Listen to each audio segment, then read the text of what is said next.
জয়তে মৰাকলং ৰঙালী বিহু উৎসৱ উদযাপন সমিতিৰ তৰফৰ পৰা সমূহ দেশবাসীক আন্তৰিক শুভেচ্ছা আৰু ধন্যবাদ জ্ঞাপন কৰিছোঁ। এই আমাৰ তথা ভাৰত তথা পাক সেনাৰ মাজত যি সংঘৰ্ষ চলি আছে বৰ্তমান সময়ও আমাৰ সীমান্তত আমাৰ দেশক ৰক্ষা কৰিবৰ বাবে আমাৰ বীৰ জোৱানসকলে দিন ৰাত একাকাৰ কৰি পেলাই দেশখনৰ ৰক্ষাৰ স্বাৰ্থত লাগি আছে।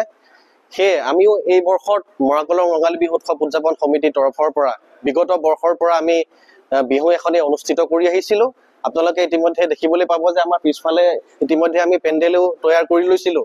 কিন্তু আমাৰ অসমৰ মুখ্যমন্ত্ৰী সন্মানীয় ডক্টৰ হেমন্ত বিশ্ব শৰ্মা ডাঙৰীয়াৰ যি শেহতীয়া নিৰ্দেশনা আহিছে যে সমগ্ৰ অসমক বিহু বাতিল কৰিবৰ বাবে, সেয়ে আমিও মৰাকলং বিহু ৰঙালী বিহু উৎসৱ উদযাপন সমিতিয়ে এই বৰ্ষক এই বিহুখনি আমি অনুষ্ঠিত নকৰোঁ বুলি ভাবিছোঁ। ইতিমধ্যে আমি কমিটিয়ে সিদ্ধান্তই লৈছোঁ।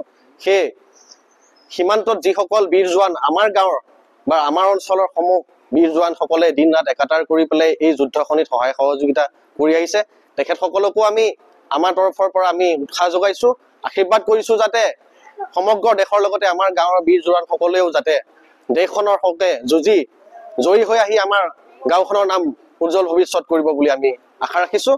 আৰু এই মন্তব্য বিশেষ ইতিমধ্যে আমাৰ সমাজৰ ব্যক্তিসকলো আছে, তেখেতসকলৰ পৰা দুই এটা কথা আপোনালোকে জানিব পাৰিব আছে। মোৰ নাম শ্ৰী বিশ্বনাথ দাস।